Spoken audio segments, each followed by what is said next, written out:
What's up, guys? In the next 5 to 7 minutes, I'm going to show you 3 questions you can ask on how you can overcome failure. Check it out. Let's roll that intro.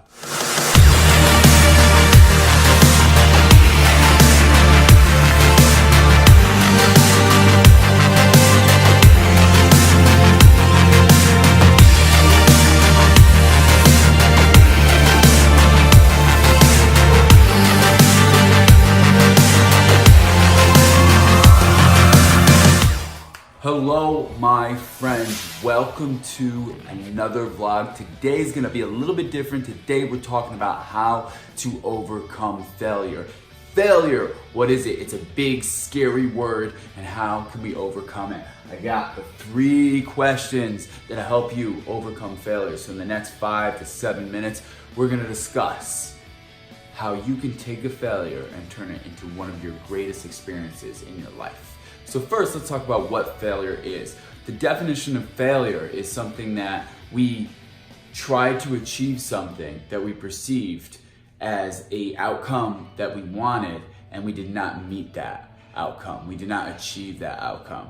So what happens is when we attach the word failure to a situation like that, it becomes a very heavy emotion that we associate towards it, and it makes us stagnant. It makes us not move and kind of stay into a sense of really stagnation, and it kind of just keeps us from growing.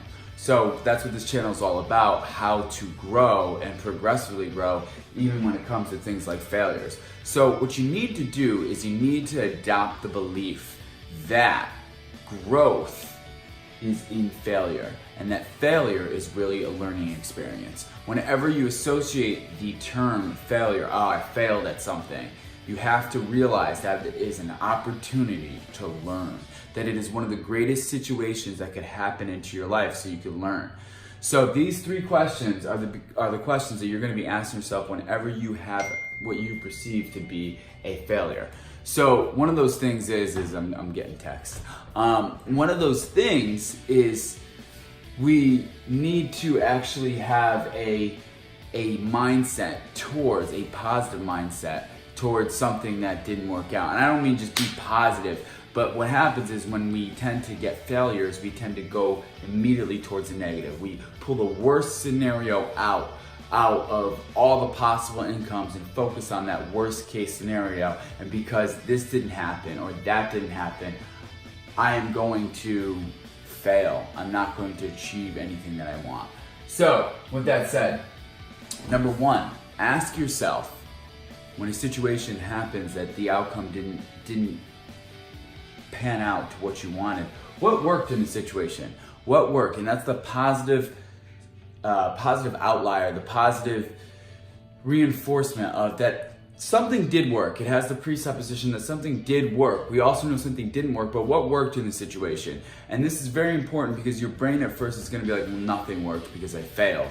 But you need to focus on what actually did work. So for instance, if you were to open a coffee shop and you opened the whole entire coffee shop, and for some reason only 3 guests, only 3 customers came to your very first opening day. So you might immediately associate that as there's a failure because you projected that 100 people were gonna come that day and only 3 people came that day. But you need to focus on what worked. You obviously built a structure. You built a building, you got the equipment, you hired the people, you got the product on the shelves. So all of that worked. That worked in the sense that you were able to start your own business and actually build it to scale. Too many times what happens is when something doesn't work out, we tend to throw away everything. We go, okay, because it's a failure in our heads, then none of it worked, which a lot of times isn't true. There's usually just 1 or 2 things, maybe 3 things that we need to adjust, that we need to push our attention and our focus towards that area, and we tend to throw out all the positive outcomes. So you gotta figure out what worked in the situation. So write that down, make a list of that, be intentional about this. What did work? What do you know that worked? Your intuition, your gut will tell you right away, even if your mind is trying to tell you something different. Number two, you gotta ask the inevitable question, what didn't work? And this is where you focus on what didn't work. So you're looking at the outcome. Let's go back to the coffee shop, for example. The outcome is that, hey, nothing happened the way that you wanted to in the sense of guests or customers coming in. So how come that didn't work? And you start to go through your plan of what worked and what didn't work. And once you see what didn't work is you realize, wow, I spent all this money on building a coffee shop, but I spent zero money in marketing. Nobody knows that I'm open right now. So it makes sense that only 3 guests came in, only 3 customers came in. So what didn't work is I didn't spend any money on marketing. This is a basic example so you can understand the process of this. And then you're gonna ask Larry King's favorite question, why? Why? Why didn't it work? Why? What worked and how did it work?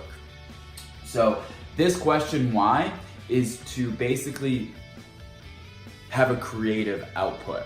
So when you're asking a why question, you're understanding, you're analyzing the scenario from a creative output. You see different scenarios when you ask the question why. Why? There's a main motive, but there's also possible different motives of why. So what didn't work? Why didn't it work? So why didn't people come into the building? Well, there was no marketing. Maybe the location, maybe I need a better sign. Maybe you start to think of all these different ways that you can become creative.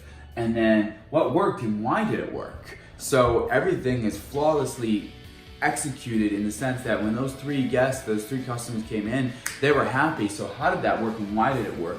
And what was excellent, continue to build on that improvement. So that's one of the big things. So a lot of times we ask ourselves, why didn't it work out? But you also need to ask yourself, why did it work? Why did the things work? And were we able to execute them in a manner that was efficient, in a manner that was executed properly? So you can replicate what worked. And then why? What didn't work? What didn't work and why didn't it work? These are 3 very quick, easy questions to ask yourself, but you must ask yourself them and be intentional about them. Be intentional about whenever you perceive something as a failure, that it really is a learning experience. And these 3 questions will help you learn from a perceived failure, because failure is only a perception of an outcome. That's all it is.